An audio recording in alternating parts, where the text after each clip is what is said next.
Now this will blow your mind. This is the fastest 5,000 crore supercomputer.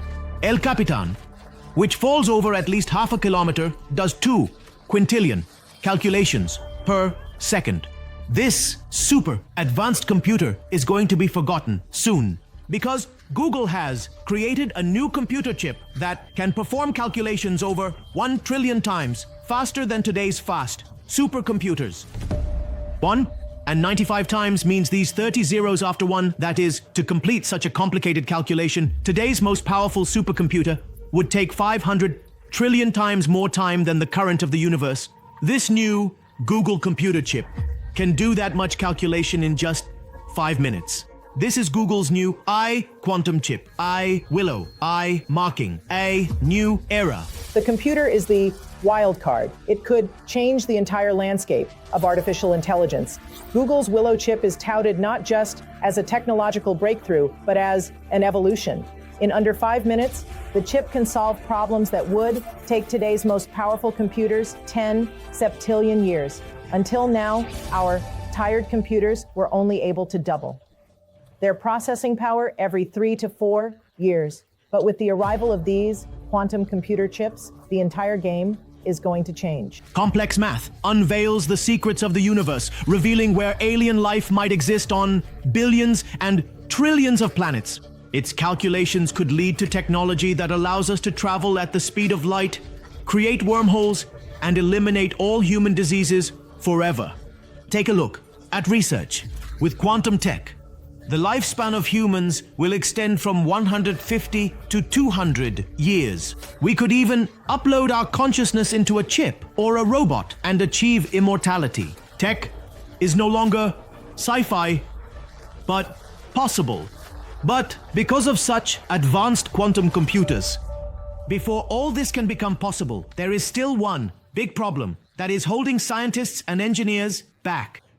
These quantum computers are held back from becoming operational in every household like today's normal computers. Today, it's not just Google, but also major companies like Microsoft, Amazon, IBM, and Intel that are sweating to solve this tricky problem. Whoever's in this race, but what new invention did Google show which surpassed others?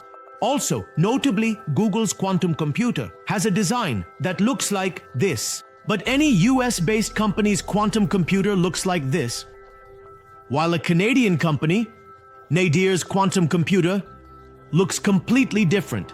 So, why do all these computers look so different, even though they operate on similar theories and processing? What are the differences in their technology? Which one is better and which one is worse? And speaking of Google, let's understand what Google will be able to do with this new quantum chip in today's technology special video. I will explain to you from a basic level what a computer actually is, how we reached quantum computers today from 2,000-year-old computers. We have been able to evolve and revolutionize the technology sector. How quantum computers differ from classical computers. How exactly does it perform calculations based on quantum theory? How is it billions of times more powerful? And what problems are scientists currently facing in bringing this modern invention to your and my homes? September 15th. In the year 1900, some grid divers were diving near the island of Antikythera in Greece when they suddenly discovered a sunken ship. Hidden in this 2,000-year-old sunken ship was a treasure that was filled with diamonds, jewels, and statues. In this lost treasure, there was one very special thing hidden. One such thing that would keep scientists awake for decades. The treasure contained a very remarkable kind of device that looked something like this. This was a 2,000-year-old device.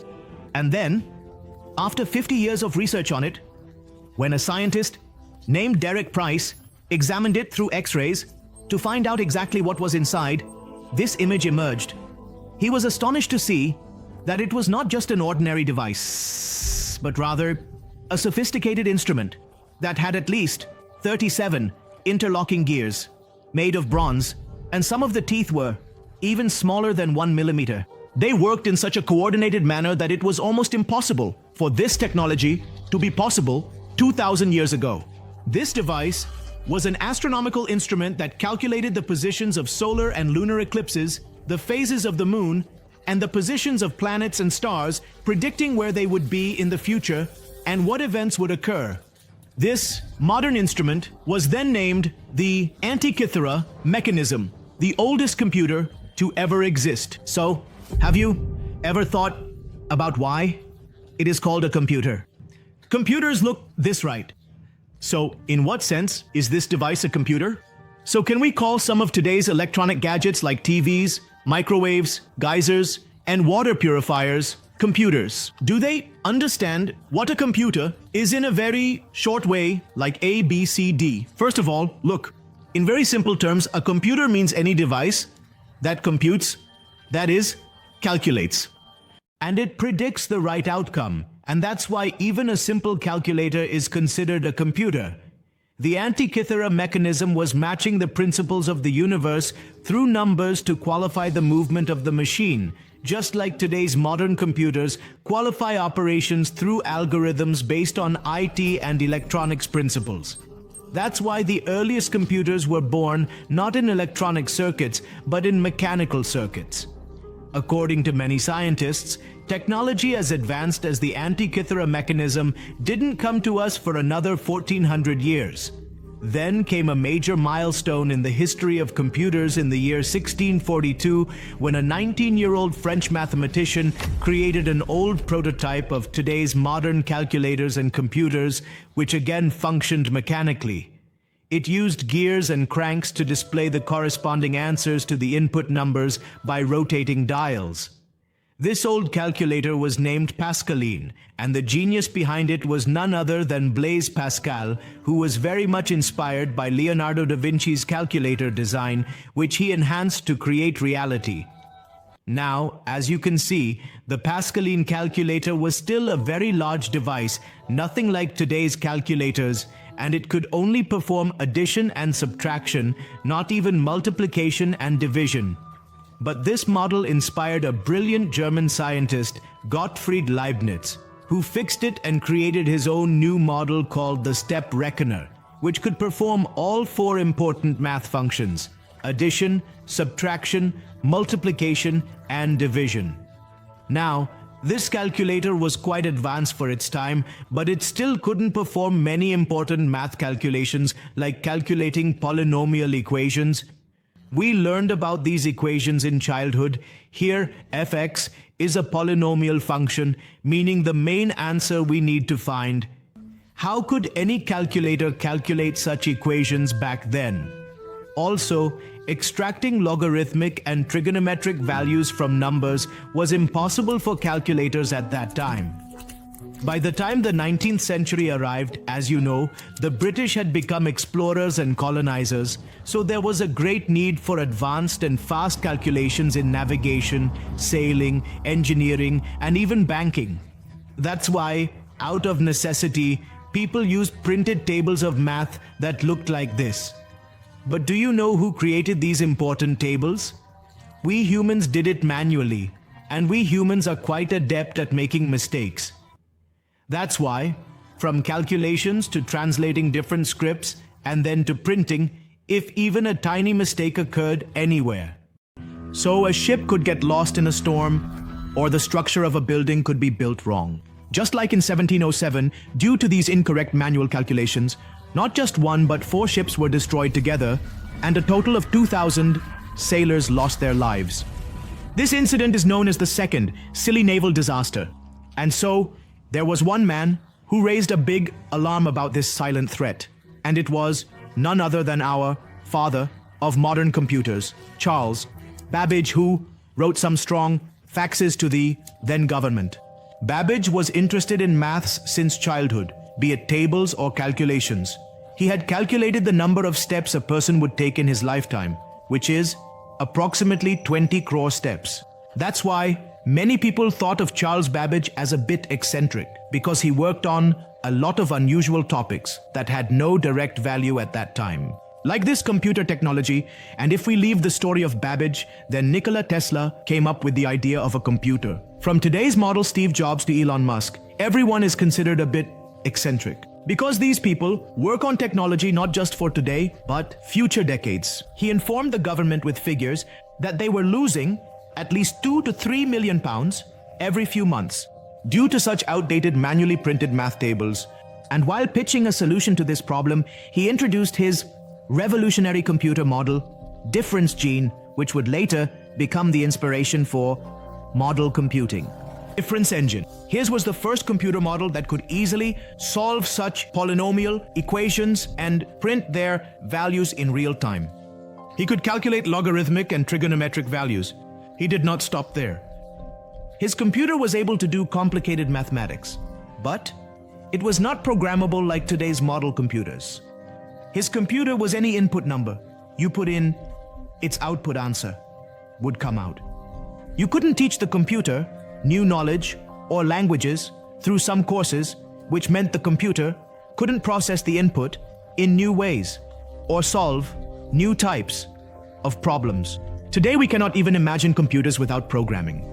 And this very thought gave birth to the design of his most sophisticated model of that time, the analytical engine, which became the concept of the world's first programmable computer. Unfortunately, it was so ahead of its time that it was never fully completed. Like, due to a lack of funding, it would have been a model computer, 30 feet long and 10 feet wide, running not on electricity, but on steam. Now, the interesting thing is how codes were written back then and how they were fed into the computer. Well, these punch cards were manually designed. This is what the world's first computer programming cards looked like, which together created the computer's algorithm, meaning they fed instructions on what output to give for a given input. Ada Lovelace was one of Charles Babbage's students who was good at voting.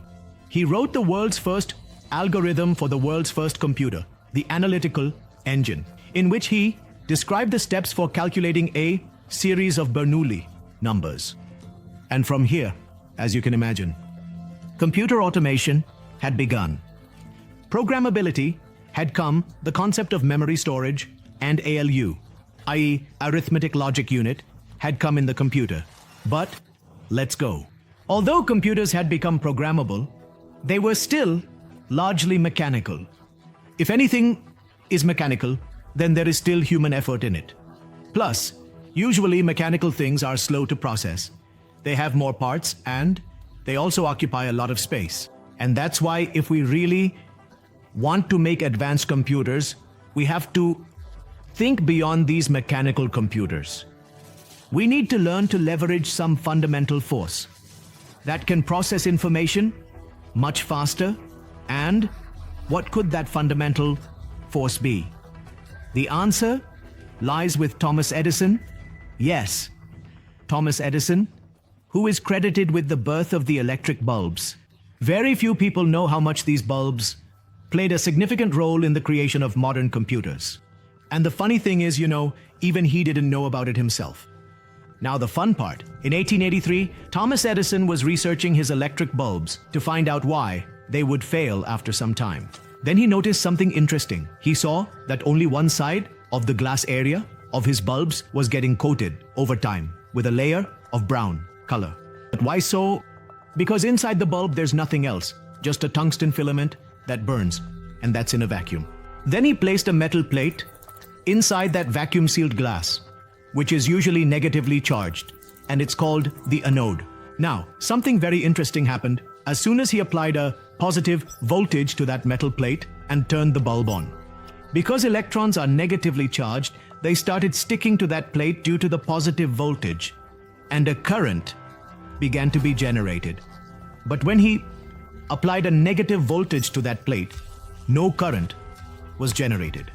Now, what exactly was this current and why was it being created? Edison himself didn't know at that time, and that's why he named this current mystery current and got it patented, saying that if this current could be useful in the future, we would take care of it then. For now, I will get it patented. And Edison was absolutely right. This current, which people started calling Edison current. Later on, this was going to change the world. It will become the backbone of electronic circuits and bring about the digital revolution. Concept is simple. Edison current basically taught us how to control electron flow and learn how to control electrons. This means creating electronic circuits that will advance advanced computers and technologies. Now, how can an electronic circuit be made using simple C principles? Let's grasp an easy example. Look, this is a basic circuit. Here, a conducting metal plate is placed. Before the electrons from the light bulb hit the glass walls, where they will collide smartly. To regulate or control this, a special type of grid is placed in between. Its job is to simply allow the flow of electrons like a tap or stop it. And how will this grid work? Well, by applying voltage, as we saw earlier. Positive voltage will attract electrons more quickly, meaning it will allow them to flow, while negative voltage will slow them down or even stop them, depending on how much voltage is applied. This simple circuit is called one vacuum tube, and that is why you might be surprised to know that the earliest big electronic computers used to run on actual light bulbs, they used to be as big as a room. As soon as that 80 feet wide and 8 feet long, unique, programmable general computer started, it seemed as if someone had lit thousands of bulbs at once. Imagine the level of heat. Engineers used to joke that during the snowy season, they did not need heaters. Till recently, these same vacuum tubes were used in our old CRT TVs, and that is why they used to heat up. Remember this, technology lasted for 60 to 70 years, during which we saw a lot of progress. In communication technology, circuits like these could amplify signals in devices like telephones and radios, meaning they could produce louder and clearer sound. And this flow of electrons could be turned on and off, converting it into binary, which is the language of ones and zeros. This is the language to get the output from computers and electronic devices. So now our computers had shifted to electronic codes. There was no longer any need for punch cards. But even then, computer operators had to stand in front of the computer for hours. You know why? Because every day, 40 to 50 bulbs would blow up, and they had to be replaced immediately. And that's why scientists had realized that computers as big as rooms are actually not very practical. They consume more resources, draw more energy, and produce more heat output, which makes them more error-prone. Will it be if we could fit the exact same technology and the exact same mechanism into a very small circuit? Then, in 1947, the year of our independence, 3 brilliant scientists, John Bardeen, Walter Brattain, and William Shockley, conducted a very successful experiment at Bell Labs. He demonstrated that he could control the flow of electrons with an object as small as a grain of rice, an experiment that opened the end of the vacuum tube world. When the flow of electrons can be controlled by a small object like a grain of rice, then what is the need for huge bulbs that can burst anytime? This small material, as small as a rice grain, was a semiconductor material called germanium, which will soon be replaced by a more efficient and high heat-bearing material called silicon, which is used in all our phones and computers today. These transistors were faster, consumed less power, and were also much smaller in size. It was from here that the Silicon Age had begun. At that time, why was the Vale of Heart's Delight of California named Silicon Valley? Because even though today we consider Silicon Valley as the hub of tech and software companies, but in this place, the tech companies started by making computer hardware. Universities like Stanford started providing land leases to many innovative companies like H&P and students here. By the 1950s, companies like IBM, Honeywell, and Fairchild Semiconductors, whose people would later go on to create Intel and AMD, had already established themselves here to develop computer technology. This area was becoming a hub for silicon semiconductors, and that's why it was named Silicon Valley. But the advancement of computer technology didn't stop here. It went up another level. Previously, vacuum tubes had to be connected through wires, which is why computers looked so wired and messy. The same problem happened with early semiconductors. Those small semiconductors also had to be connected in computers through wires, and that's why the actual size of computers could only be reduced by about 40%. Then, in the 1950s, a significant development occurred. Jack Kilby of Texas Instruments invented the concept of integrated circuits, or ICs. Whatever you see today like motherboard, RAM, SSD, in these, many small semiconductors are attached in a single circuit board. This was the technology that Jack had invented. And after this, it seemed as if computer technology, win, new silicon transistors had got numbers. The size of computers decreased, energy consumption went down, and all these developments brought the cost of a computer that once used to be $7 million down to just a few 100,000 rupees. Plus, computers have also been made portable. But if you are still thinking that PCs were compact in the beginning, then you are wrong. Yet the PC was only as big as a mini fridge. Till now, I told you why. Because the era of microprocessors was still to come, which was finally announced by Intel in the 1970s. It was a beautiful concept that you could fit the entire circuit of a computer into a small device that could fit in the palm of your hand. This was the power of the microprocessor that Intel showcased to the world by releasing its very first 4004 or 4000 microprocessor. This small microprocessor contains the integrated circuit of an entire computer. Control flow of electrons. There's the arithmetic logical unit, integrated memory, and so much more.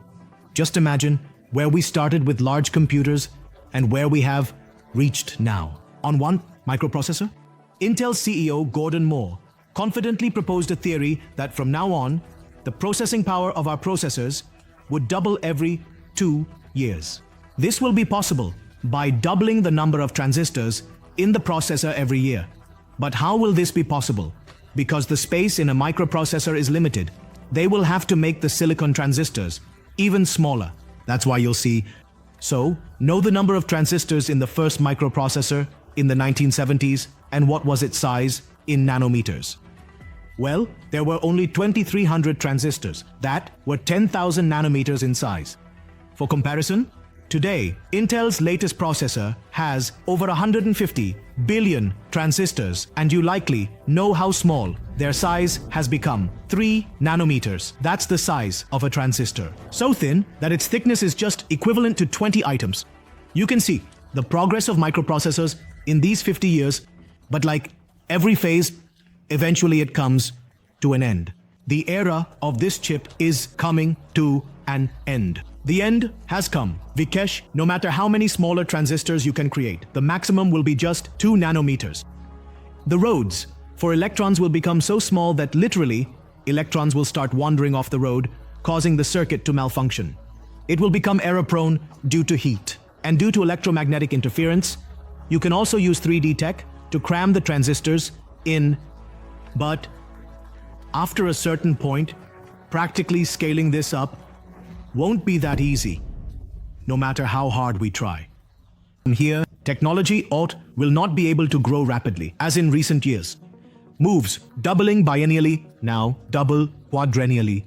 Now it's doubling in 4 years.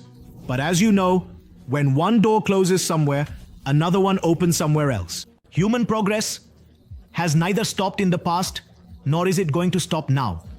Today, so many brilliant minds are not going to sit around lamenting their fate. In the teen years, we saw a shift from mechanical computers to electronic computers. And since then, our processing power has literally increased millions of times, while the size has become hundreds of times smaller. Just like we exploited the principles of electronics.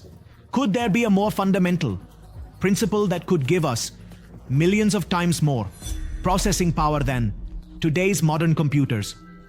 Well, it turns out the answer is yes. Quantum theory and quantum mechanics contain a science that makes the rules of reality unreal. According to Robert Sutor, vice president of IBM, a normal classical computer requires a simple molecule like caffeine to create a simulation, and it takes 2 to the power of 50 bits of information. Do you know how much information that is? It's about 10% of the number of atoms in our entire Earth. This is because quantum reality is extremely complicated, and you simply cannot understand it with a classical computer. This exact thought gave birth to the idea of quantum computers in the 90s. And do you know how this thought first came about? Think about it. Just as we see 19th century computers as mere calculators, today's advanced supercomputers also seem like simple calculators in front of quantum computers. So exactly, what are these quantum computers? By exploiting these principles, we can create computers that are billions of times more powerful. For instance, Google's new quantum chip performed calculations in just 5 minutes that would take a supercomputer 1,000 times longer than the age of the universe. And how soon we will be able to discover alien life, eliminate all diseases, and extend human life to 150 to 200 years, all with the help of these quantum computers. I will explain all this in detail in part 2 of my video, as this video is getting quite long. Part 2 will be even more interesting, fascinating, and educational, revealing many secrets of this universe that you might not even know, along with a glimpse of what our future will look like.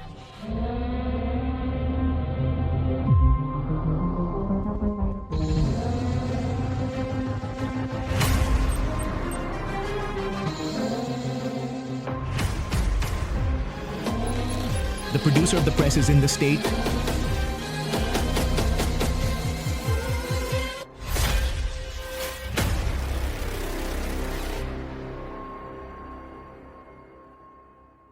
So, if you are a true science fan, you absolutely cannot miss this episode on quantum computers. Stay tuned. District released the next part, which will come within 1 week. And if you are watching this video after 1 week, then maybe this part has also been released. And somewhere here, I will put its link for you. So, see you very soon in the next part. Until then, stay tuned.